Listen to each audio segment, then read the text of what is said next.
Sí. A todas, todos y todes, bienvenidos a este nuevo encuentro del ciclo que se llama Aporte para una justicia democrática con perspectiva de género. Este es nuestro segundo encuentro.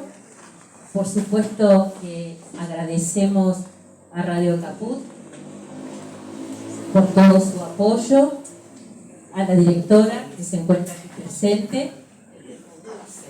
Este es el segundo encuentro. En el primero tuvimos, en la primera charla estuvo la doctora Gils Carbó y el doctor Raúl Ferreira. Y bueno, en este segundo ciclo seguimos reflexionando sobre qué corte queremos en un Estado democrático y quizás un poco más allá, qué justicia queremos o qué justicia merecemos los ciudadanos en un Estado de Derecho. Esta noche nos acompaña la doctora Graciana Peñafort, conocida por todos, y el doctor Chamorro. Y bueno, le doy la palabra a la coordinadora, que va a ser la doctora Andrea Cuellar. Muchas gracias a todos los presentes por estar aquí en un día tan complicado como este. Realmente muy difícil de poder acercarse hasta aquí. Así que desde ya, desde los organizadores, la revista Género y Derecho Actual y la Asociación Argentina de Juristas, les damos la bienvenida. Bueno, gracias Elena, gracias a todas, a todos por estar acá. Creo que es un día complicado, pero también un día que nos invita un poco a reflexionar, ¿no? Porque lo que está pasando allá afuera no está separado de lo que vamos a hablar acá. Y bueno, creo que eso es un poco el objetivo de estos espacios, es generar discusiones, ¿no? Intercambios para pensar qué soluciones concretas podemos aportar, proponer nosotras, nosotros, no solo como abogadas y abogados, porque estos encuentros son extensivos a todas las personas que quieran participar, y bueno, pensar que desde este lugar, ¿no? Desde nuestro lugar como ciudadanas, como ciudadanos, qué poder judicial queremos, necesitamos, y qué discusiones necesitamos dar para que, bueno, podamos concretar ese ideal de justicia, bueno, que está a veces tan lejos, ¿no? El día de hoy, bueno, ya los presentó Elena, pero voy a leer un poco de su currículum para quienes también no están tan cerca del mundo jurídico, ¿no? Graciana Peñafort es abogada por la Universidad Nacional de Córdoba. Ella es actualmente directora general de Asuntos Jurídicos de la Presidencia del Senado de la Nación desde 2019. Fue además procuradora de la provincia de Santa Cruz de 2015 a 2019. Tiene, bueno, una vasta experiencia académica, participando en cursos, clases, pero también en espacios cercanos a la ciudadanía, ¿no? Programas de radio, y ella especialmente, bueno, tiene un trabajo de litigio muy importante, ¿no? Fue conjueza de la Cámara Nacional de Apelaciones en lo contencioso administrativo federal de Capital Federal, y bueno, ahí basta, sí, basta su currículum, y bueno, es apoderada nacional del Frente de Todos.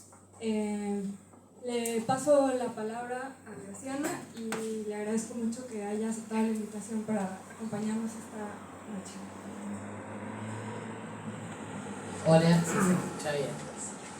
Bueno, buenas tardes a todos y todas.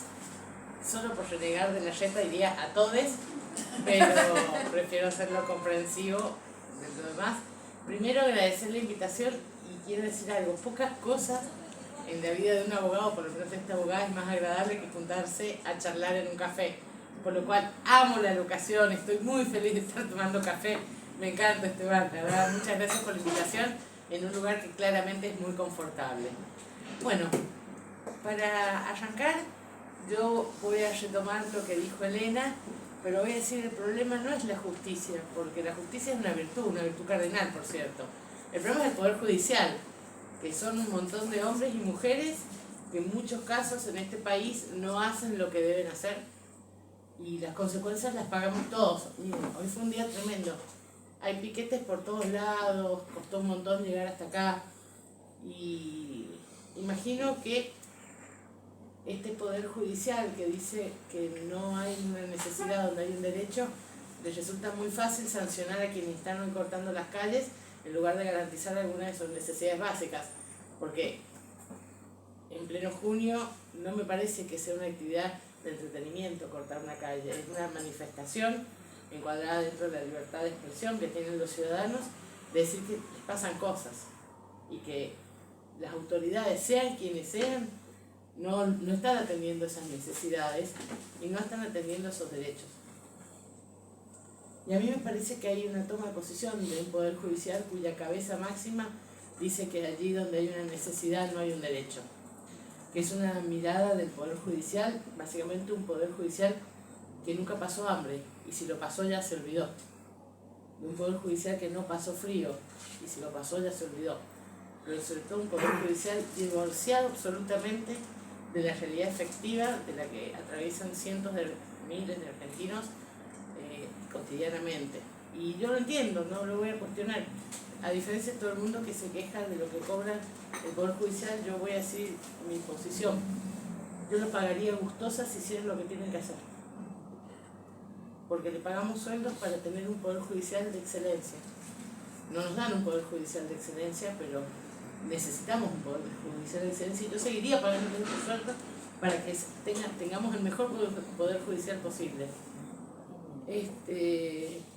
Pero claro, cobrando como cobran, tal vez sea muy fácil alejarse de todo, alejarse de los que están protestando, de los que están con hambre, de los que tienen frío, de los que no tienen casa.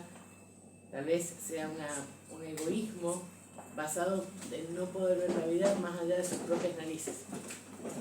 Y yo pienso que esto se traslada a cientos de efectos y de consecuencias en este Poder Judicial.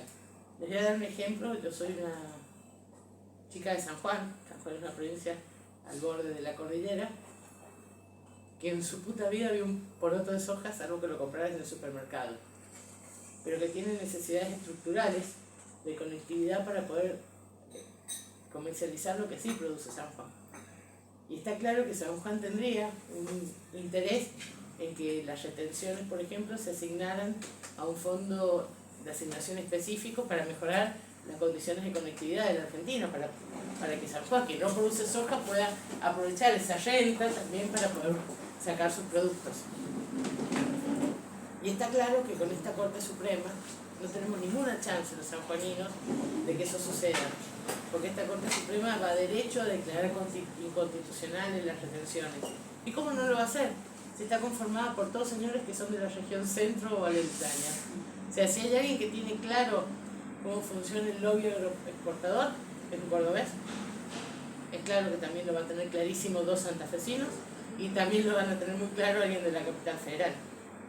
Con lo cual no tenemos, San Juan, esa provincia en la que yo crecí, no tiene ninguna chance. Ya claro, yo no pretendo más que mi provincia tenga las posibilidades estructurales, lo que se llaman las condiciones de competitividad, para poder comercializar sus productos. Gracias, perdón.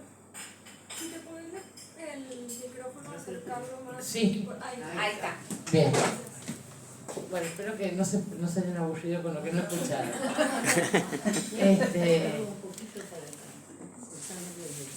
Bien. Pero esas son las cosas que hace el Poder Judicial y las cosas que no hace el Poder Judicial.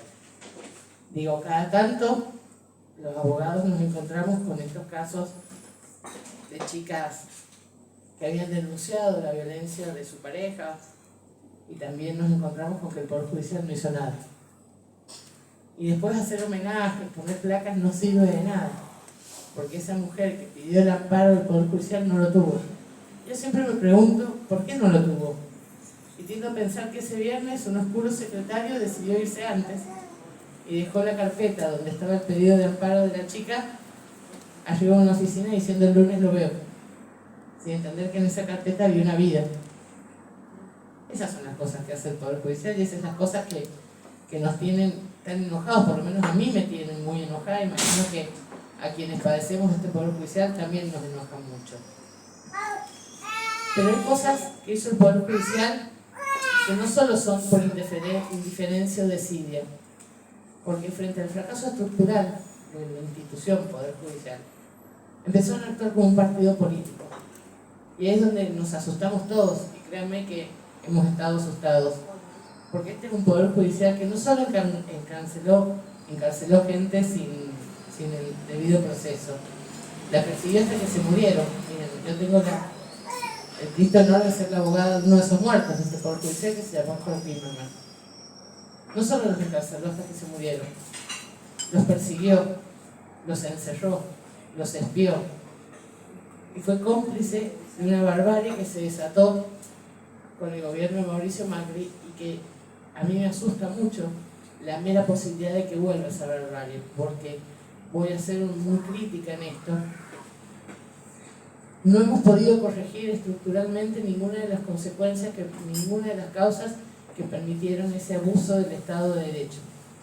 Entonces claro que me preocupa que vuelva a gobernar la derecha, porque no sienten ningún tipo, no han sufrido ni la sanción social, ni la vergüenza de haber espiado, de haber hecho nada de lo que hicieron.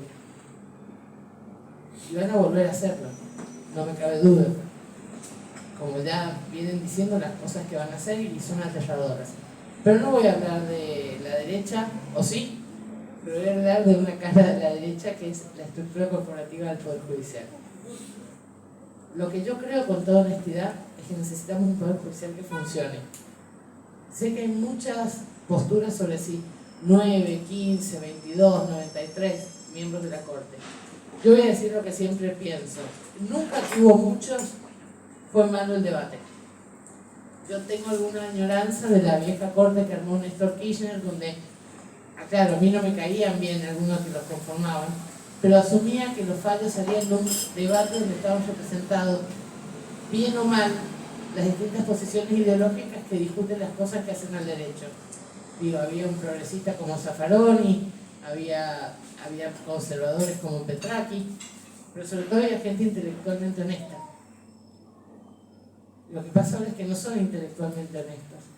Pienso rápidamente en Rosenkrantz, inventando una norma que no existe, diciendo que puede intervenir en aquellas causas donde fue abogado porque han pasado 5 años. Y miren que yo soy la obsesiva, cuando estudié procesal marqué los códigos, no encuentro los 5 años, te juro que no los encuentro. La ley es bastante clara, si fuiste abogado o asesoraste alguna de las partes, te tenés que excusar como juez. Hayan pasado 5, 10, 20 o 35 años, tenés que excusarte como juez. No lo hace. Pero esto me parece importante señalarlo. Que no lo haga el vicepresidente de la Corte ya es un problema.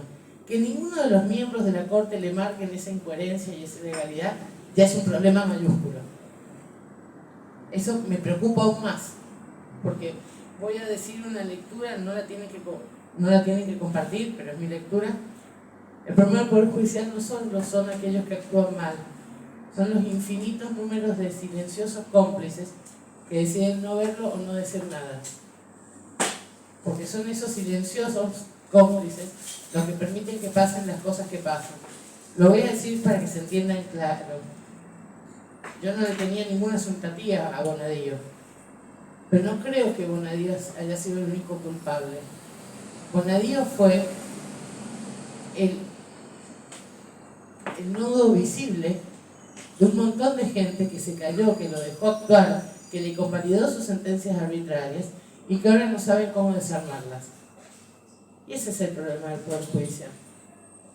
Cuando entras al Poder Judicial, entras a formar parte de una suerte de corporación, de una logia, que te da pequeños privilegios, desde usar el RIP en el aeropuerto, se ríe porque sabe que es lo que suele exigir muchos miembros del Poder Judicial, su chofer, no pagar ganancias, y a cambio de esos privilegios, que finalmente no dejan de ser privilegios de morondanga, terminan hipotecando nuestros derechos y terminan tolerando violaciones a nuestros derechos como parte de la corporación, porque lo vemos con toda claridad. Digo, no creo que haya nadie en Comodoro Pi que pueda defender abiertamente a Stornelli sin ponerse colorado, pero lo siguen defendiendo, por supuesto no abiertamente, porque es la corporación. Esa es la corporación y ese es el problema inicial para mí en nuestro Poder Judicial, que es un mundo endogámico donde son todos, siempre lo ejemplifico con Comodoro Pi, en ese edificio nefasto suelen estar, miren lo que es, en el primer piso están los jueces, está el tribunal, está casación, en el segundo piso está apelaciones, tercero y cuarto están los jueces de instrucción, quinto fiscales, sexto defensores y para arriba tribunales orales. Imagínense que hace 20 años, más de 20 años, desde que en los 90 se habilitó ese edificio, que ese grupo funciona como un grupo de amigos. Se casan entre ellos, se hacen amigos entre ellos, se odian entre ellos, porque las internas de PIC también son sanguinarias. Pero es un mundo promiscuo donde están todos reunidos, generando espíritu corporativo día tras día y sin ninguna posibilidad de que algo nuevo venga. Por eso a mí me gusta la idea de ampliar la Corte. Me gusta la idea de ampliar la Corte porque tengo la esperanza de que gente que no pertenezca a la corporación refresque ese debate, porque hoy ese debate es un toma y daca, te doy para que me des. Es un negociado, como pasó con la elección de sus propias autoridades, te voto y me votás. Pero yo creo que hay que desarmar la corporación. En ese sentido veo con mucha alegría todas estas nuevas iniciativas de generar más miembros de la Corte, porque me parece que necesitamos ampliar el debate. A mí no me asusta el número, lo que me asusta es la oscuridad. A mí no me asusta de la Corte que se demore 5 años en resolver un tema, cosa que me hace detestable, pero me asusta que no sé cómo lo resuelve, que me cambian los votos a mitad de la discusión. Eso es lo que me asusta. Entonces, más allá del número sobre el cual podríamos tener infinitas consideraciones, yo creo que es más importante garantizar en la reforma de la Corte que la Corte funcione bien. Y voy a ser clara en algunas cosas. No hay ningún sentido para el depósito de la queja, porque la verdad que es un depósito absurdo, porque le pagamos un montón para que haga su trabajo. No entiendo por qué cobran como un bonus por tener que hacer su trabajo. O sea que en la Argentina, porque yo siempre digo, ok, es una tasa, pero pienso, por ejemplo, la educación pública es un derecho o tan derecho como el acceso a la justicia. Pero si vos no querés ese derecho, tenés educación privada, no tenés justicia privada. La verdad es que no la tenés. Entonces, que te cobren una tasa por algo de lo cual no podés zafar, ni siquiera pagando, me parece cuanto menos una desconsideración. Pero voy a ir a algo más complejo aún. ¿Saben lo que me parece tremendo? Que es un montón de dinero que la Corte se lo queda si te rechazas la queja. Y solo te lo devuelve si te la hace. Parece que están incentivando no habilitar los recursos. A mí me parece una cosa profundamente desincentivadora esta noción de la queja. Otra cosa que yo creo que, y voy a decir algo, y supongamos que estemos discutiendo cosas patrimoniales, vaya y pase. Ahora, hay cosas en las cuales el depósito de queja no tiene ninguna razón. Menores, libertad de las personas, amparos determinados. Salvo cuando las pretensiones sean de naturaleza patrimonial, el recurso de queja no tiene ninguna razón de ser. Dicho esto, voy a decir, tenemos que acabar con esta Corte del 280. Basta del 280. Porque yo les voy a decir, si hay algo propio del sistema republicano, es que los actos tienen que ser fundados. Y el 280 es lo contrario del principio republicano. Absolutamente lo contrario. Entonces regulemos el 280. ¿Sí? Otra cosa que también tendría que haber, tenemos que sistematizar la arbitrariedad. No puede ser que la arbitrariedad de sentencia sea un resorte que abren o cierran a capricho o gusto de los miembros de la Corte sin que podamos determinar qué es arbitrario. Esto me hace acordar mucho a las viejas discusiones sobre la arbitrariedad en la consideración de la prueba en las cámaras de apelación y de casación, que era un tema vedado hasta que a alguien se le ocurrió que no era más un tema vedado su valoración, y entonces empezaron a abrirlo. Como sea, what else. Lo que me parece importante es que tenemos que saber qué es arbitrario, teniendo claro que la arbitrariedad nunca va a ser una definición taxativa y cerrada, pero sí me parece que los abogados deberíamos tener un mínimo margen para poder determinar dónde hay arbitrariedad de sentencia. Otra cuestión que yo reclamo permanentemente: hay cosas que las resuelve la Corte y después cambia de criterio. Necesitamos de nuevo fallos plenarios. Yo les voy a dar un ejemplo, por lo que yo hago me parece imprescindible. Me parece que es imprescindible que Casación haga un fallo plenario derrotando la doctrina Irursum de acá para la eternidad. Porque la Corte no lo ha hecho y eso es un peligro.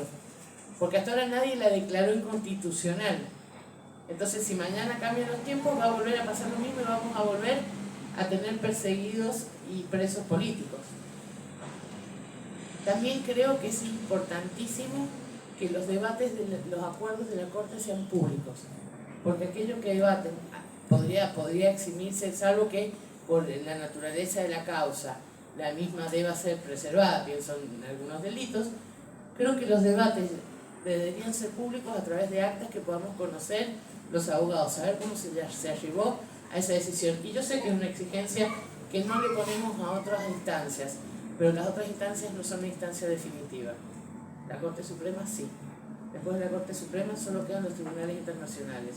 Y por lo tanto tenemos derecho a saber en base a qué se decidió eso. Por polémico que sea, y haciendo la salvedad de aquellas cuestiones que preserven el buen nombre o la intimidad de las personas que deberían estar resguardados.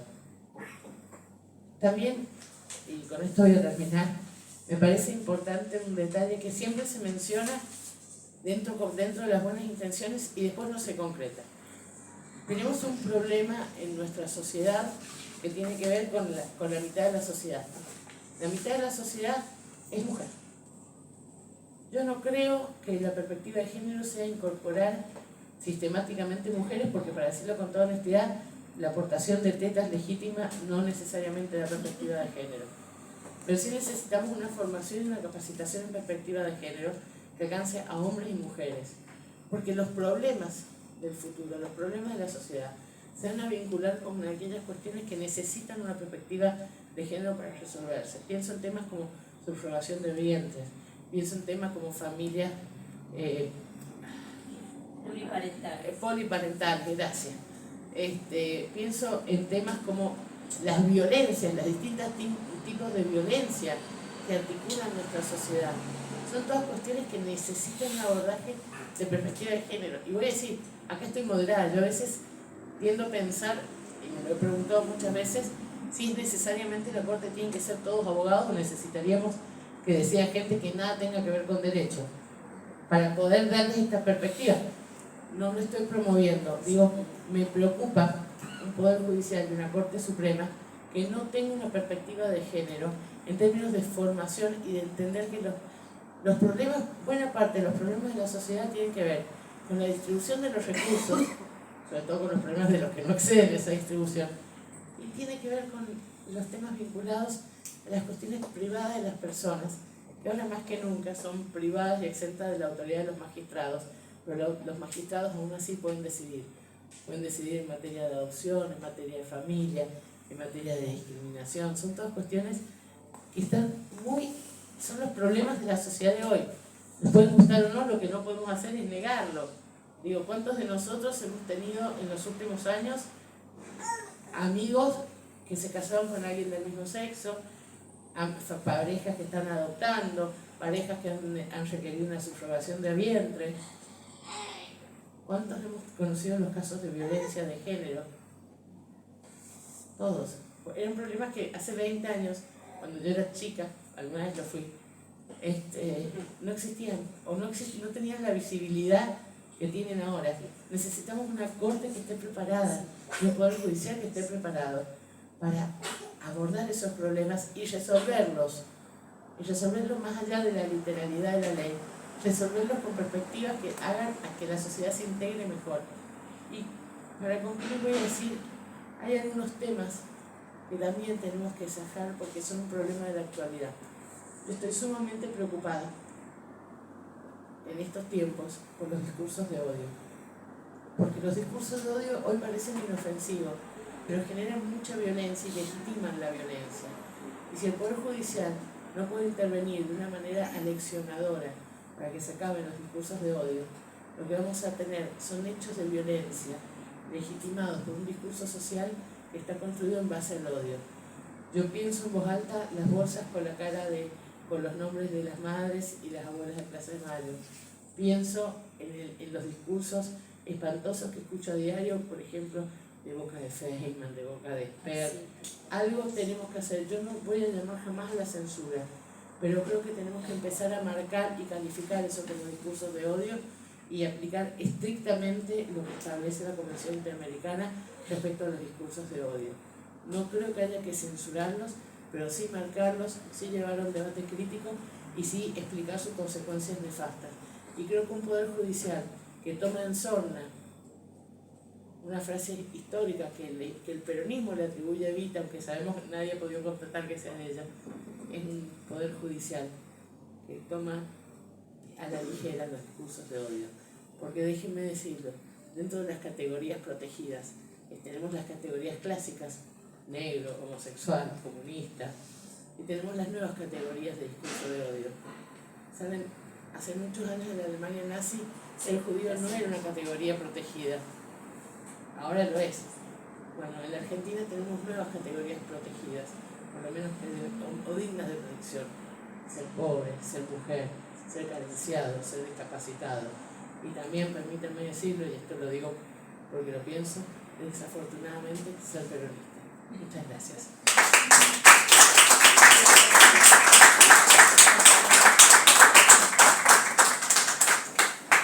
Muchas gracias, Graciana. Bueno, vamos a escuchar a nuestro invitado, el doctor Gabriel Chamorro. Él es abogado, es docente en la Universidad de Buenos Aires, en el práctico profesional, en la Comisión Especial de Derechos Humanos. Además es docente de Teoría Procesal y Derecho Procesal Civil en el Instituto Universitario de la Policía Federal. Es director ejecutivo del Centro de Estudios en Políticas de Estado y Sociedad y es autor de un par de obras como Guerra y Delito, El legajo kirchnerista, Lawfare o La continuación de la política por otros medios, entre otros. Además fue asesor parlamentario. Muchas gracias, Gabriel, por aceptarme la invitación. Gracias a ustedes. Muchas gracias a ustedes. Decía Graciana, hablado de la corte kirchnerista, la pregunta que se me vino a la cabeza es, ¿qué fue lo que pasó para de aquella corte llegar a donde estamos hoy? Sin embargo, este descrédito que tiene hoy la corte revive, hablando de protestas y divorcios con la sociedad, al 2001, porque yo bajé del subte y no es una zona que frecuente de noche, y vi el palacio semi-iluminado y vallado. Hasta los más veteranos sabemos que podíamos caminar por el cuarto piso de la corte, subiendo por cualquiera de los 10 ascensores con acceso al público, íbamos al cuarto piso, recorríamos los pasillos de la corte, veíamos la sala de acuerdo, biblioteca, oficina de jurisprudencia, de gestión, la mesa de entrada, los bronces de los relatores, de los secretarios, sin ningún problema. Bueno, el vallado es parte de una arquitectura que vino para quedarse. Y a eso marca simbólica y materialmente un divorcio terrible con la sociedad. Porque en aquel entonces, esa corte desprestigiada, como la de oro, no sé cuál es de oro, tenía un cronograma de protestas diarios. Los lunes se reunían Memoria Activa para homenajear a las víctimas del atentado árabe. Los martes se reunían los ahorristas estafados por el sistema financiero o la especificación asimétrica, el corralito. Los miércoles se reunían los estafados o las víctimas del cierre de la cooperativa del Hogar Obrero. Los jueves se reunían los jubilados. A eso sumámosle esporádicas movilizaciones que no estaban conforme al cronograma, y fue un momento donde la ciudadanía empezaba a reclamar en la Corte Suprema aquello que el que se vayan todos también lo llevó a la Corte Suprema. En la Corte Suprema en ese entonces era el único lugar donde se podía cosificar un reclamo. ¿Qué sé yo? En el Parlamento no sabés si están los senadores, si están en sus provincias, en la Cámara de Diputados no sabés si están en sus casas, en sus provincias, trabajando en comisiones. Poder Ejecutivo puede estar en Olivos, puede estar en Casa Rosada, pero la geografía y la arquitectura del Palacio de Justicia permitía encuadrar y cosificar los reclamos todos los días, porque ahí estaban los miembros de la Corte, ahí estaban los martes en la reunión del acuerdo, y ahí íbamos todos a reclamar, hasta que vino el vallado, que eso fue un símbolo claro del divorcio con la sociedad. Divorcio que está hoy, lo acaba de enumerar Graciana, lo acaba de explicar.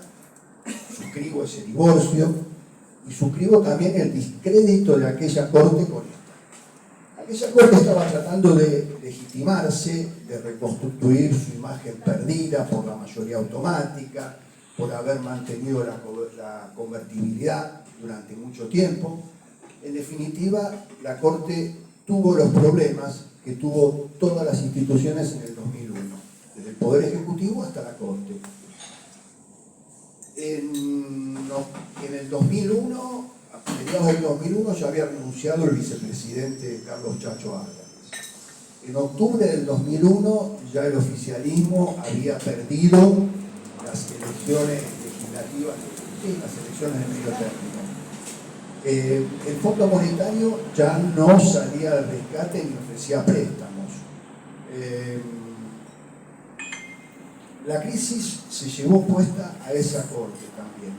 ¿Y qué pasó para que esa corte fuera desmembrada cuando vino un hombre con 21,65% de votos, del porcentaje electoral, con un 21,65%, hizo algo que llamó mucho la atención, que fue forzar la red institucional, sin malas artes, sin medidas de dudosa legalidad, simplemente forzó la red institucional. ¿Y cómo lo hizo? Cuando se habla de correlación de fuerzas y demás, yo prefiero optar por esta noción de forzar la red institucional, porque simplemente lo hizo designando, nombrando. La primera inversión del poder es decir quién hizo qué, es designar el blanco, es nominar. Y cada vez que Néstor Kirchner puso nombre y apellido, no fue por una cuestión de nombre propio, sino fue por lo que ese nombre propio representaba, personificaba y había que remover. Llámese Alfredo Bisordi, llámese Diario Clarín, llámese Julio Nazareno. El 4 de junio del 2003, a la noche, por cadena nacional, Néstor Kirchner apenas había asumido, llamó al Congreso a formar juicio político o a promover juicio político contra los miembros de la célebre y triste mayoría automática, como dijo. Situémonos un momento en aquel 4 de junio. Supongamos que volvemos a ese 4 de junio. El 25 de mayo, hace unas 3 semanas, acababa de ganar. Hoy, 16 de junio, ya Nazareno había renunciado. Y dentro de un mes, aproximadamente, por primera vez en la historia de la Argentina, un miembro de la Corte era removido por juicio político, Eduardo Molinero. O sea, si nos situamos en ese momento, un tipo que tenía 21,65% de votos, nombró, designó, realizó una inversión del poder y logró que en 45 días ya 2 miembros de la triste y célebre mayoría automática no estuvieran más. 2 años después destituyen a Boyano, no me acuerdo el nombre de Boyano, Antonio Beltrán. Lo destituyen también por juicio político. La segunda vez en la historia argentina que destituía a un juez de la Corte por juicio político. Viendo cómo venía la cosa, 2 años después renuncia Vázquez y López. Guillermo López y Vázquez, no me acuerdo el nombre del pila. En 2 años se saneó esa corte. Viene una corte de excelencia, reconocida por propios y ajenos. Una corte donde se designa a Zaffaroni, la corte que nombraba Graciana, se designa a Zaffaroni en 2003, se designa a Carmen Argibay, se designa a Hayton de Nolasco, se designa a Lorenzetti ya de manera más tardía, y sumado a Fay, a Petrarca y a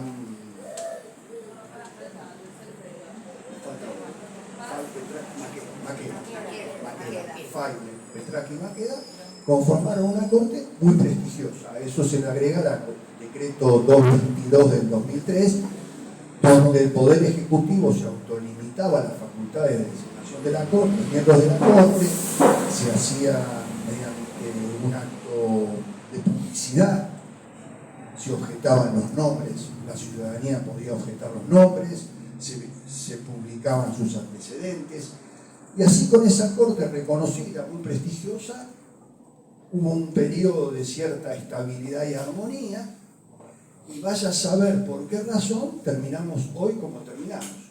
Por un momento se desacoplaron los planetas. En el mismo año muere Petraqui, muere Carmen Argibay, Zaffaroni renuncia por edad, había cumplido los 75 años, Fay ya estaba en un nivel de deterioro muy severo, tenía creo que 95, 96 años para ese entonces. Una vez por semana había que pedirle una prueba de vida, más o menos. No iba a las reuniones de acuerdo, los martes se llevaban los expedientes a la casa. Y ahí empieza a emerger una figura que, como la de Lorenzetti, que algo pasó para que virara de un jurista que, si bien no tenía los antecedentes que podían tener algunos otros, hasta ese momento había respetado ciertos límites normativos, legales, institucionales. Algo pasó. Yo creo que también pasó algo de lo que decía Graciano. Empezó a comportarse como miembro de un partido político. Hubo un error no forzado en el que incurrió Lorenzetti, yo creo que hay un punto de inflexión en la 133 Asamblea Legislativa, cuando Cristina Fernández la inaugura, le habían puesto cartelitos, los opositores le habían puesto cartelitos en las bancas, que decía AMIA. A Cristina. Cristina dijo, pueden ir bajando los cartelitos. Yo voy a hablar de la AMIA, tengo pensado hablar de la AMIA, hablo desde 1994 en las Naciones Unidas, cosa que no hizo ningún presidente, hablo con los familiares de las víctimas de la AMIA desde 1994, cuando era senadora denuncié el encubrimiento de Galeano, así que vayan bajando los cartelitos. Y otra cosa, me extraña sobremanera que no se hable del atentado a la embajada, el tercer atentado terrorista más importante del país, tercero lo digo yo. Sí, porque hoy es el primero. Hoy es el primero, que costó 29 muertos y creo que 240 y pico de heridos.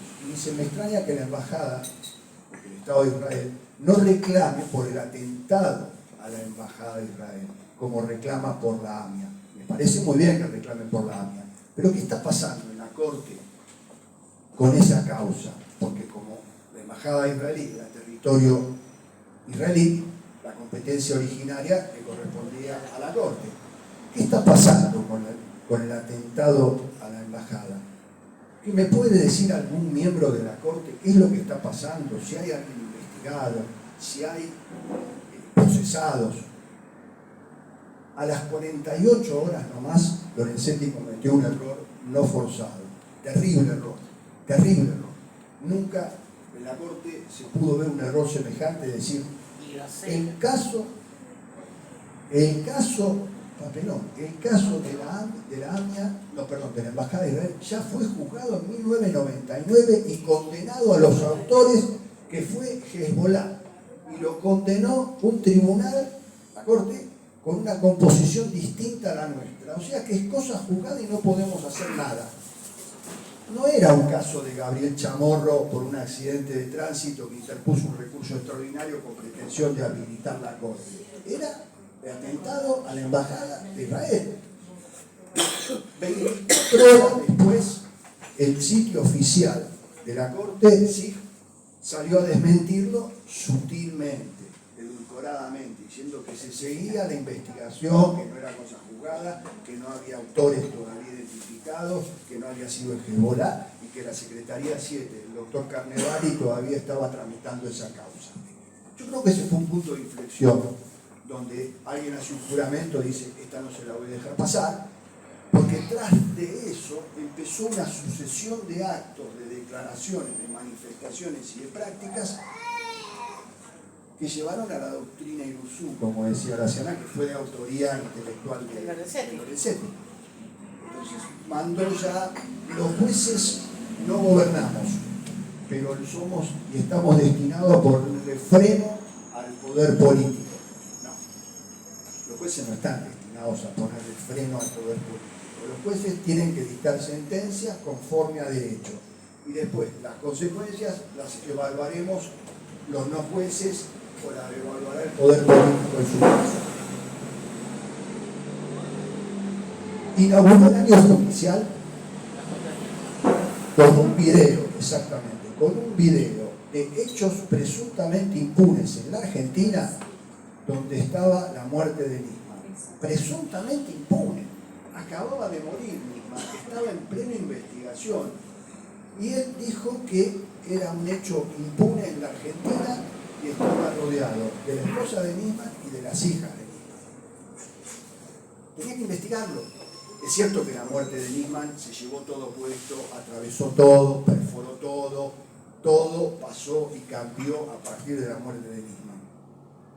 Bueno, vino la doctrina Iruzú, vino una reunión de él en el Jockey Club, y con esto yo quería cerrar y relacionar la reunión secreta que tuvo en el Jockey Club con empresarios, 30 empresarios muy influyentes, que la misma Corte después lo desconoció, no quiso informar sobre eso porque podía haber causas de esos 30 empresarios dentro de la Corte y debían excusarse. ¿Por qué se reunió con 30 empresarios? Para hablar de costos laborales, para hablar de tarifas, para hablar de reforma laboral. Más o menos como lo que hizo Rosenkrantz el otro día en la Universidad de Chile, hablando de democracia y populismo. La democracia por un lado y el populismo por el otro no es inherente a la democracia. Y ahí Rosenkrantz habló de costos, que detrás de una necesidad no hay un derecho porque hay costos. Eso lo podía haber dicho Funes de la Rioja, lo podía haber dicho Macri cuando dijo que había que reducir los costos y los salarios son un costo más. O sea, el salario no es un derecho a recibir una remuneración después del trabajador o la trabajadora haber vendido su fuerza de trabajo, sino que aparece como un costo.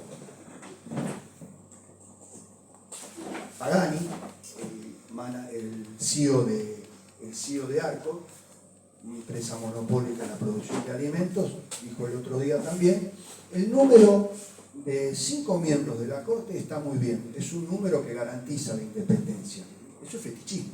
Un número no garantiza la independencia. No hay un número que garantice la independencia.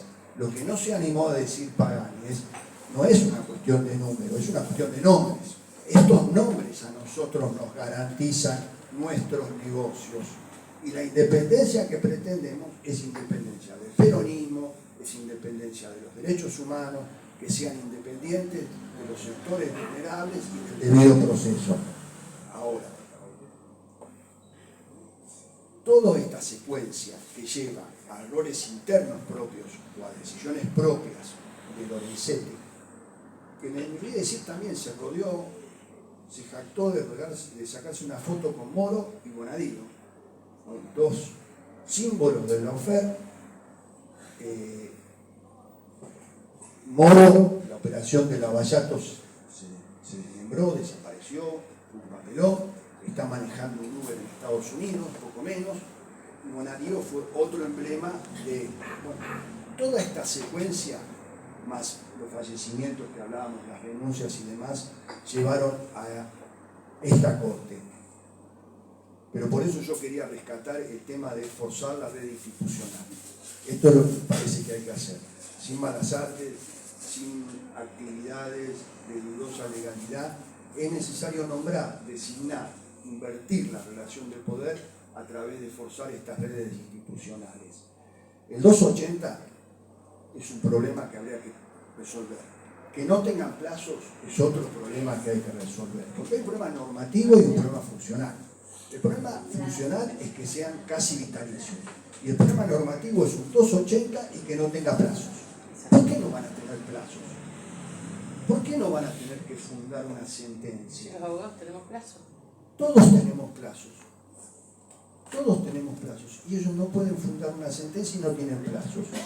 Y para terminar, el golpe institucional, el golpe institucional del Consejo. Porque lo que ellos demoraron 5 años, 5 personas demoraron 5 años exigiéndole a 300 personas, senadores y diputados, que en 120 días designen una ley. Con la feria. Con la feria. Es decir, lo que ellos se tomaron, 5 personas o 4, se tomaron 5 años, le exigían a 300 que en 120 días hagan lo que ellos no hicieron. So pretexto o so pena de reflotar una ley derogada. Una ley derogada no es una ley derogada. Para reponer una ley derogada es necesaria otra ley. O sea que volvieron a asumir cuestiones legislantes. Eso fue un asalto a las instituciones. Y yo lamento que el gobierno haya dicho que ve con preocupación lo que está pasando en la Corte. Me hubiera gustado que se forzara la red institucional ante un golpe de la envergadura que se dio ese día. Bueno, esto es lo que a mí se me ocurrió al ver el vallado y de lo que estuvimos viendo a través del divorcio entre la Corte Suprema, el Poder Judicial y nosotros los ciudadanos de a pie. Bueno, muchas gracias.